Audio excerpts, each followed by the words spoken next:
when they go into marriage or they go into settling down, they spend a lot of money on like preparing that beautiful wedding.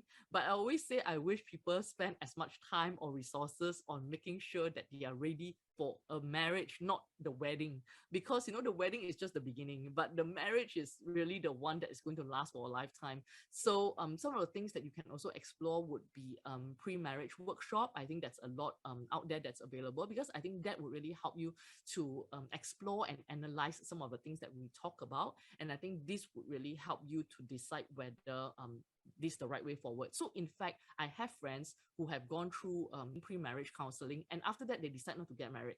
And that's okay, because like they have just saved themselves like years and years of heartache. But of course, there are also some couples, they went through pre-marriage counseling, and then they do have some issues to work out, and they worked it out during that counseling itself, and now they are having like an awesome marriage. I mean, like they have been married for like, I think more than 15 years now. Whether it's male or female fertility, we can use both acupuncture and Chinese medicine to treat. So it all depends on the physician's diagnosis of the issue. Because let's say for two patients suffering from PCOS, they could receive very different medicine or very different acupoints because they have very different diagnosis, means that their underlying imbalance could be very different. Yeah. So once the physician has identified what the underlying imbalance is, then they can go on to select the medicine as well as the different acupoints for the patients. And on top of Chinese medicine and acupuncture, physician will advise on dietary changes, improvements, lifestyle changes such as sleeping early, more exercise, more work-life balance. And some good to do practices at home could be moxibustion, which is a form of heat therapy, especially for women on their lower abdomen and on their lower back to warm the uterus, and as well as hot water foot soak that they could do on a daily or twice a week basis. When a man cannot have an erection or ejaculation, then those are really obvious signs that he needs to seek help. Also, if he and his partner have been trying for at least a year and not been able to get pregnant, then there is also another sign that he needs to seek help because his sperm count may be reduced. Those can seek help in government hospitals, for example, like KK Hospital, where we have a range of treatments for both the men and the women. Generally, in KKH, the couples are seen together. So if either of the couple partner has a fertility issue, the wife should go to the polyclinic to get a referral for subsidized care, and they can come together as a couple, where we will see both the men and women and assess both of them. Okay. Alternatively, the patient can just call in to make an appointment to see one of our reproductive health specialists, but that will be through a private care rather than subsidized. The first misconception is mummies think breastfeeding will help them lose all the weight, which is not actually true for all the mummies. Because sometimes when they're breastfeeding, like if they're exclusively breastfeeding, yes, it does burn quite a bit of calories. But some mummies are mixed feeding, or like, the baby is on formula. So, like it does change and vary a little bit. So the second misconception is the mummies feel as soon as I give birth, my tummy is going to like go back to like pre-pregnancy and it's going to look exactly like how it was before, which is not actually true, because your tummy has stretched for such a long time. So it is going to take a while for it to like shrink back and to like look like pre-pregnancy.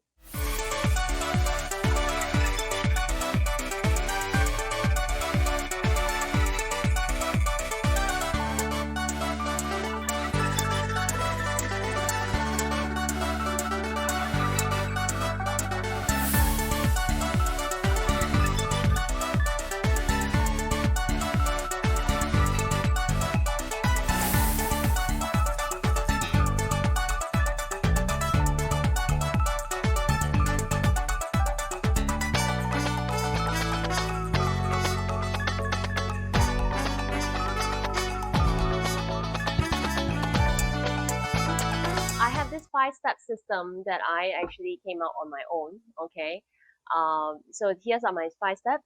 Number 1, you gotta understand the science of sleep. When you understand the science behind the sleep, you can explain, predict, and control your child's sleeping situation. You gotta understand the sleep cycles. You gotta understand what are the hormones surrounding sleep. Like melatonin, cortisol, all those things. Okay, and then you gotta prepare the ideal sleep environment. Okay, what do you think is an ideal sleep environment for your baby? Lights off, yes, darkness is your friend, okay? Because we want darkness to produce melatonin. So melatonin is the sleepy hormone that we all need to fall asleep and stay asleep. That's why we cannot sleep in a bright room. We need darkness to help us fall asleep. Okay, so where should babies sleep? Cot, not on the floor, right? No. Well, don't be alarmed. Actually, a lot of parents who actually thought that the baby doesn't like the cot, they end up shifting the baby to the mattress on the floor. Okay, so but that's not good, because you will have a lot of troubles later on, because your baby will start crawling, start walking around. So you need to confine them in a cot where it's safe. Okay, so remember just now, without a routine, your life will be a mess. So you need to have an age appropriate routine and schedule in place so that your baby know what to expect next. Okay, and then have a plan. If you fail to plan, you plan to fail. That's right. And then final step is to teach your child the art of self-settling. Okay, when your child knows that he or she can fall asleep on their own independently, then when they wake up in between their sleep cycle in the middle of the night, they are not going to need your help to put themselves back to sleep.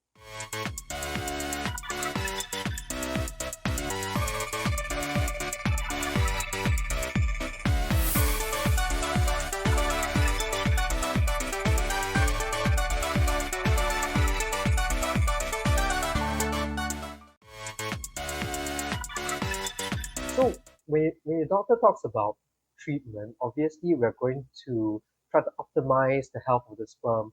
So this would include things like dietary supplements and controlling chronic disease, and giving lifestyle advice, including getting back to a healthy weight, stopping smoking, and also keeping your testes nice and cool.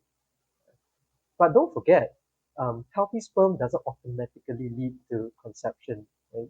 You still need the act of intercourse and depositing healthy sperm within the vagina near the cervix at the correct time. So the doctor can also talk to you about things like the use of ovulatory predictors. Surprisingly, many of my patients don't know of this, so I teach my patients how to use it. The other thing is also certain tips and tricks. For example, after ejaculating intravaginally, some couples like to put a pillow under the buttocks of the female partner to lift it up, so that with gravity, the sperm actually flows down nearer to the cervix. And that is a very simple thing to do. It's free, it's comfortable, it's painless, and you never know, it might help. So I give all this advice to my patients. I make sure that their care is really holistic. It's not just about improving sperm parameters. You put your baby sleeping on their back. That is the best position and the safest position to be in. If you put them like the side lying, the baby can roll. At whatever age, the baby can roll.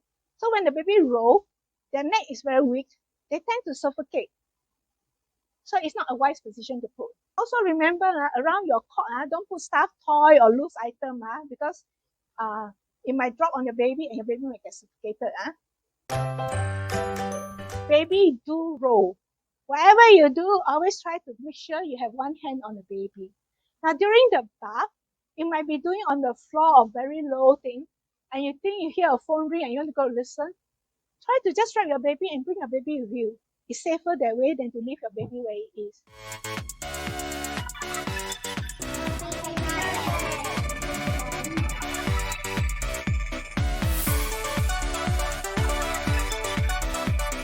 Studies have shown that if you take unsaturated fats, you take a lot of vitamins and more complex carbo and not so much simple carbo, okay, then the fertility impact will be positive. Now, lifestyle, the body weight can affect both the man as well as the woman. If the man is overweight, then it will affect the sperm quality and as well as the erection. For the females, if they are underweight, or overweight, then that will affect the fertility because the ovulation will be dysfunctional. If you have late night, okay, those people who sleep late at night and they don't have enough rest, and if they are under a stressful environment, that can also affect their fertility. If you drink alcohol, smoke, then all these will affect the quality of the sperm as well as the egg, and therefore you have a negative impact on fertility.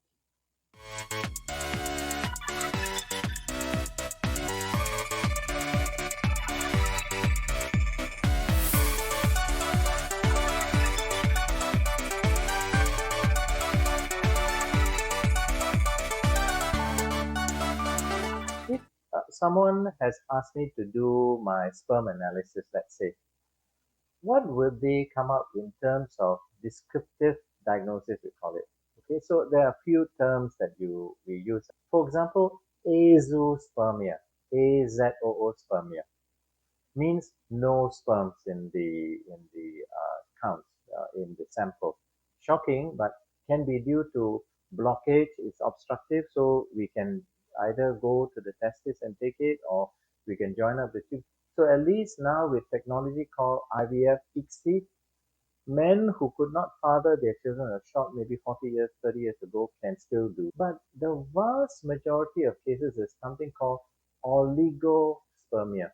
Oligo is a word used to say lesser sperm, not as good a count. Then there's a word called teratospermia, not terrorism. Right? It's the teratospermia. Terato means misshapen heads. So they can have a large number, but they don't seem to enter, they're not functioning, and pretty common, in our country.